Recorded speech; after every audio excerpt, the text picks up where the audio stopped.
honorables membres du bureau, chers collègues, en date du 23, nous avons voulu nous réunir pour déclarer ouverte l'assemblée plénière de la session budgétaire. Notez bien, cette session budgétaire, nous n'avons pas participé à son élaboration. Il y a violation de la loi parce que la loi nous confère cette tâche de participer à l'élaboration de la loi. Et s'il y a violation de la loi, ils l'ont fait exprès. Ce message, nous le lançons à son Excellence, Monsieur le Président de la République. Nous le lançons à son Excellence, le ministre de l'Intérieur ayant en charge la sécurité dans ses attributions, de faire respecter cette loi qui a été violée par les organes exécutifs en place. Notre population ne va pas souffrir avec des budgets qui ne répondent pas aux besoins par rapport à un budget participatif. Nous avons besoin d'élaborer des budgets participatifs et non des budgets fantaisistes. Les élus que nous sommes, au nom de notre bureau et au nom des élus, nous allons voir les autorités compétentes, nous allons leur exprimer notre indignation. Aussi, nous référons à la loi qui nous régit, c'est la loi organique. Quand je lis l'article 10, je vois que nous avons les droits aux émoluments, nous avons droit aux frais de fonctionnement, nous avons droit aux frais d'indemnité ainsi que les frais d'installation. Si une fois on a violé cette loi, ce n'est pas moi qui l'ai violée, il s'est fait plus de 9 mois où les conseillers ont été élus, installés, validés des pouvoirs. Nous ne sommes pas pris en charge. Encore une fois, nous réitérons ce sentiment au chef de l'État, comme il a instruit la vice-première ministre qu'il fasse le suivi pour que les conseillers, vous voyez aujourd'hui, nous devions être à 11, mais aujourd'hui, certains ont boycotté la session parce qu'ils ne sont pas payés. Ce n'est pas pour ça que les élus nous ont mis là-bas. Les élus nous ont voté pour que nous puissions servir les pays. Nous avons des devoirs. Aussi, les pays ont des droits. Ce sont les devoirs et droits. Mais nous faisons notre devoir. Nous avons besoin que nous soyons remis dans nos droits. Tenez bien que les enfants des conseillers municipaux ne sont pas allés à l'école. Nous saisissons même, s'il s'avère que nous terminons le mois d'octobre sans que nous soyons pris en charge, nous allons saisir le ministre des Droits humains pour qu'il puisse remettre dans les droits les élus que nous sommes. Parce que nous avons été élus, ce n'est pas nous qui l'avons voulu, c'est le gouvernement congolais qui l'a voulu. On a organisé les élections, nous sommes passés au scrutin. Lorsqu'on a validé nos pouvoirs, en validant nos pouvoirs, il y a eu incompatibilité par rapport à la loi de la loi, que nous appelons la constitution du pays. Et cette constitution, à son article 108, il est dit que lorsque nous sommes passés, nous devons tout abandonner et travailler pour les peuples. Maintenant, lorsque nous ne sommes pas pris en charge, c'est la loi qui est violée et nous devons réclamer nos droits. Et ça, nous allons demander à monsieur le gouverneur, son excellence, de nous remettre dans nos droits. C'est en ce sens, très chers honorables conseillers municipaux, très chers membres du bureau, honorables chers collègues, et chers suppléants, nous avons ouvert cette session et nous la clôturons aujourd'hui. Dans ce sens, en la clôturant, ce n'est pas à dire que nous clôturons la séance plénière et la session, mais nous clôturons la séance plénière pour aujourd'hui. Et s'il y a parmi les honorables celui qui a une motion d'information, il peut passer à cette motion là-bas d'information par rapport à vos entités respectives. Aujourd'hui, c'était comme à la guerre, d'où on se demande est-ce que réellement nous avons des services de sécurité où les autorités sont informées de cette situation. Parce que c'est inconcevable que l'on doit toujours attendre qu'il y a cambriolage, il y a tuerie, mais le matin on nous dit que c'était des personnes non identifiées. Mais pourquoi ils ne sont pas identifiés? Et qui sont censés identifier ces personnes? Est-ce qu'il le faut?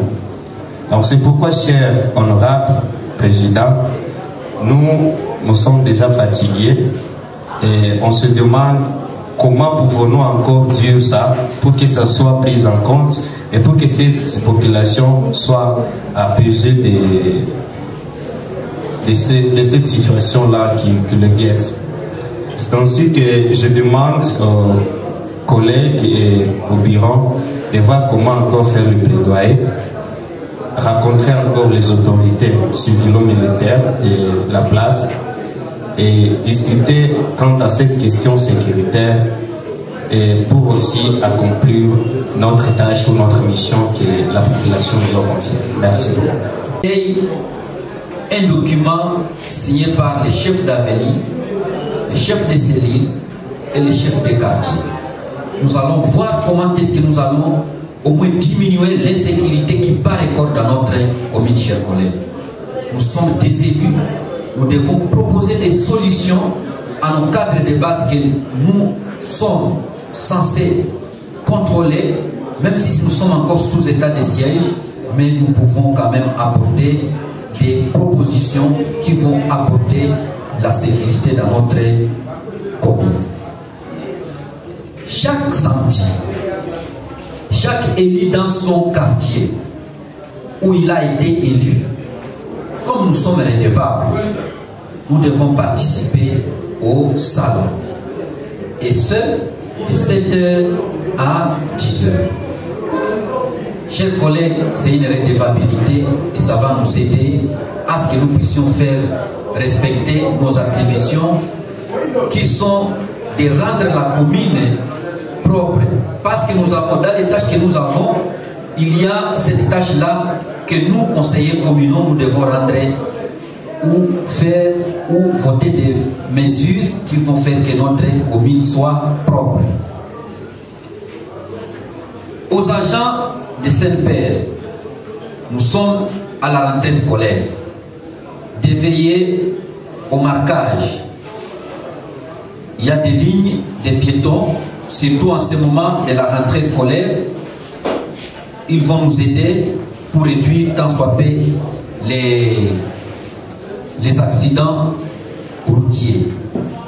Nous sommes en train d'observer beaucoup d'accidents qui sont sur les réseaux sociaux, c'est faute des lignes de marquage. Aux populations de l'avenue d'Urumo, quartier Morara, une commission va être mise sur pied. Ça va faire la descente pour qu'ensemble nous puissions trouver la solution.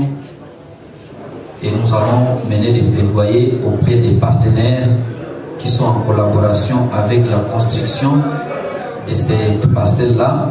C'est une parcelle de l'État, mais on a déguerpi beaucoup de populations et d'autres restent.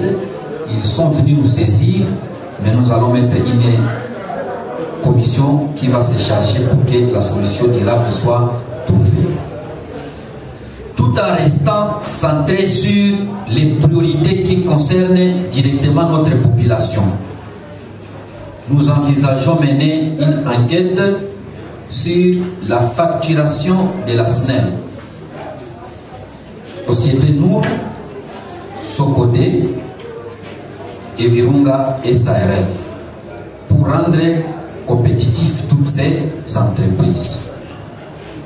Aussi, dans le même cadre, nous allons mener une sensibilisation auprès de notre population pour être plus pragmatique. Nous allons demander à ce qu'il y ait du budget. Mais au moins, nos émoluments devraient revenir dans le budget. Nous profitons de cette occasion pour montrer aux habitants de Goma, parce qu'ils sont nos électeurs, que le message, soit les télégrammes qu'ils ont vus dans les voies de médias, les réseaux sociaux et consorts,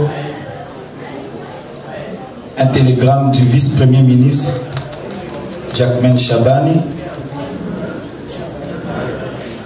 La population devrait savoir que les élus l'ont rejeté avec force, parce que c'était une façon de nous rouler.